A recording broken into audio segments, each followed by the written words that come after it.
Selamat pagi saudara-saudari yang dikasihi Kristus. Mari kita mengawali hari baru dengan mendengarkan firman Tuhan yang diambil dari Injil Matius bab 12 ayat 1 sampai dengan 8. Tuhan bersamamu. Inilah Injil suci menurut Matius. Pada suatu hari Sabat, Yesus dan murid-muridnya berjalan di ladang gandum. Karena lapar, murid-muridnya memetik bulir gandum dan memakannya. Melihat itu berkatalah orang-orang Farisi kepada Yesus, "Lihatlah, murid-muridmu berbuat sesuatu yang tidak diperbolehkan pada hari Sabat."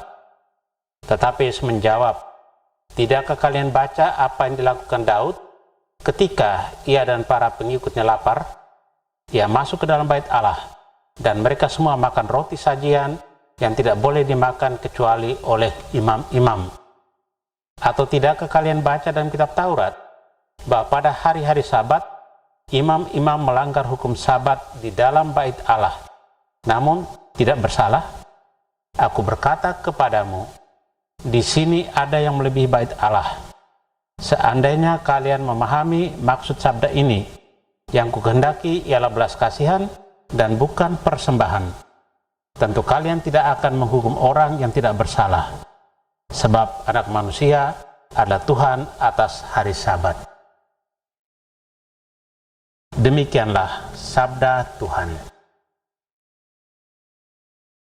Saudara-saudari yang dikasihi Kristus, tema yang akan kita renungkan hari ini, hukum yang membebaskan. Injil hari ini menunjukkan kepada kita bahwa tindakan murid-murid Yesus yang memetik gandum pada hari Sabat adalah tindakan yang sangat manusiawi. Alasannya, karena mereka lapar. Tindakan kaum Farisi yang menghakimi para murid justru merupakan tindakan yang tidak manusiawi. Mereka dibutakan oleh peraturan dan kepentingan mereka sendiri. Tindakan Yesus yang memperbolehkan apa yang dilarang merupakan teguran dan kritikan bagi kaum Farisi. Hukum Taurat itu sebenarnya intinya hanya satu, yaitu kasih kepada Tuhan dan sesama, yang menjadi rangkuman dari 10 perintah Allah. Dalam perjalanan waktu, hukum sederhana itu berkembang menjadi banyak sekali sehingga mengaburkan dalam pelaksanaannya. Apalagi ada orang yang menjadikan aturan-aturan itu untuk mencari keuntungan. Dalam hal inilah masalah mulai muncul, dan Yesus dengan tegas menentang hal itu. Yesus mau mengembalikan hukum Taurat ke sumbernya. Saudara yang terkasih, Yesus mau menyadarkan bahwa semua aturan yang ada bersumber hanya pada satu, yakni sang sumber hukum itu sendiri, yaitu Anak Manusia yang adalah Tuhan sendiri. Dengan demikian, Yesus mau mengatakan bahwa keselamatan itu yang utama, dan untuk itulah hukum dan peraturan diadakan. Karena itu, jika peraturan tidak membantu manusia, maka peraturan itu harus ditinjau atau dihapus. Bagi Yesus, belas kasih dan keselamatan manusia jauh lebih tinggi daripada aturan. Kehendak Tuhan jauh lebih besar daripada peraturan yang dibuat oleh manusia. Amin. Marilah kita berdoa.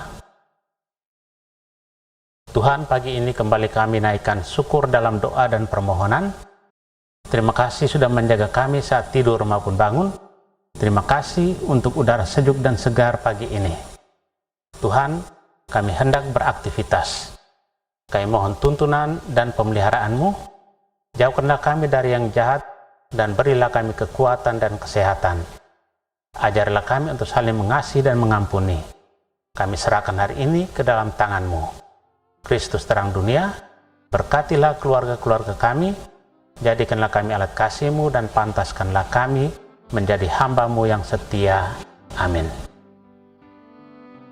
Tuhan bersamamu. Semoga keluarga kita, orang-orang yang terkasih dan doakan, seluruh aktivitas kita hari ini dilindungi, dibimbing, dan diberkati oleh Allah yang Maha Kuasa, Bapa dan Putra dan Roh Kudus.